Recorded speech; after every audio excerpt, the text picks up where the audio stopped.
ജീവനരുളും വചനം ലോകമഖിലം നൽകാൻ ദൈവശക്തിയിൽ നിറയൂ യേശുവിൻ പ്രിയജനമേ.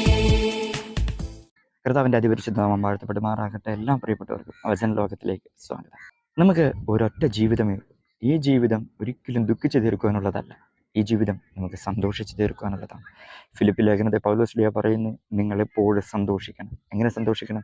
കർത്താവിൽ സന്തോഷിക്കണം. അതെ, നമ്മുടെ ജീവിതത്തിലെ ഓരോ സെക്കൻഡുകൾ, ഓരോ മിനിറ്റുകൾ, ഓരോ മണിക്കൂറുകൾ എല്ലാം ഇപ്പോൾ നമ്മൾ സന്തോഷിച്ചുകൊണ്ടിരിക്കണം. ഇതെല്ലാം നമുക്ക് സന്തോഷിക്കുവാനുള്ളതാണ്. പലർക്കും തങ്ങളുടെ ജീവിതത്തിൽ സന്തോഷിക്കാൻ കഴിയുന്നില്ല. നിങ്ങൾക്കൊരിക്കലും അങ്ങനെ ആകരുത്.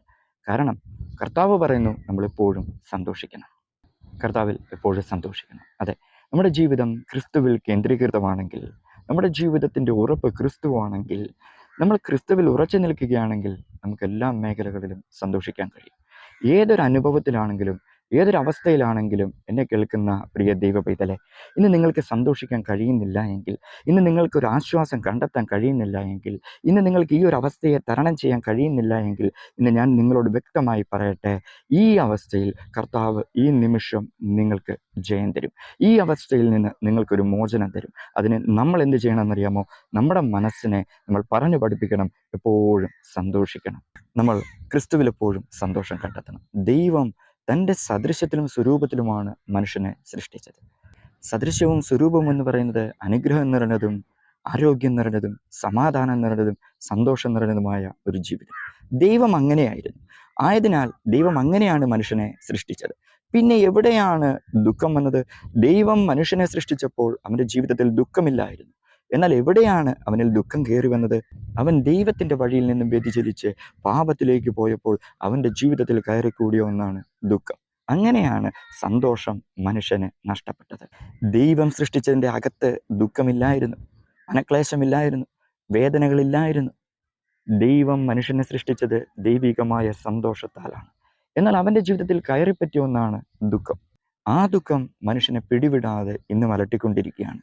ഇന്ന് എന്നെ കേൾക്കുന്ന ഈ നിമിഷം എൻ്റെ പ്രിയ കുഞ്ഞെ, നമ്മുടെ ജീവിതത്തിൽ കയറിപ്പറ്റിയ ദുഃഖത്തെ നമുക്ക് എടുത്തു മാറ്റാം. നമ്മുടെ ഉള്ളിൻ്റെ ഉള്ളിൽ ഈ ദൈവിക സന്തോഷം വസിക്കുന്നുണ്ട്. എന്നാൽ നമ്മുടെ ഉള്ളിൽ കയറിപ്പറ്റിയ ദുഃഖം ഈ സന്തോഷം അനുഭവിക്കാൻ നമ്മളെ അനുവദിക്കുന്നില്ല. എങ്ങനെയെങ്കിലും നമ്മുടെ ഉള്ളിൽ കയറിപ്പറ്റിയ ദുഃഖത്തെ ഇന്ന് പകൽ നമുക്ക് പുറത്താക്കണം. അങ്ങനെ ഒരു തിരിച്ചറിവ് നമുക്കുണ്ടാക്കണം. എന്താണ് ഒരു തിരിച്ചറിവ്? ദൈവം എന്നെ സൃഷ്ടിച്ചപ്പോൾ ദുഃഖമില്ലായിരുന്നു.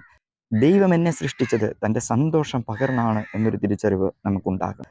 നമുക്കിപ്പോൾ എന്തുണ്ട് എന്ന് നമ്മൾ കണ്ടുപിടിക്കുക, എന്തില്ല എന്നല്ല, എന്തുണ്ട് എന്ന് കണ്ടുപിടിച്ച് നമുക്ക് സന്തോഷിക്കാൻ ഒരുപാട് വകയുണ്ട്. നമ്മൾ സന്തോഷിക്കാം. ഈ സന്തോഷങ്ങളൊന്നും കാണാതെ, നമുക്കുള്ളതിനെ കാണാതെ, ഇല്ലാത്തതിനെ ഓർത്ത് നമ്മൾ ആലോചിച്ചിരിക്കുമ്പോൾ നമ്മുടെ ജീവിതത്തിൽ കയറിപ്പറ്റുന്ന ഒന്നാണ് ദുഃഖം. മനസ്സിന് സന്തോഷം നൽകുന്ന കാര്യങ്ങളിൽ മാത്രം മുഴുകുക. കർത്താവ് നമ്മളെ സന്തോഷം പകർന്നാണ് നിർത്തിയിരിക്കുന്നത്. കർത്താവിൻ്റെ സന്തോഷത്തിൽ വാഴുക, ദുഃഖത്തെ പുറത്താക്കുക, സന്തോഷിക്കുവാനുള്ള വകകളെ കണ്ടുപിടിക്കുക. കർത്താവ് ധാരാളമായി അനുഗ്രഹിക്കട്ടെ.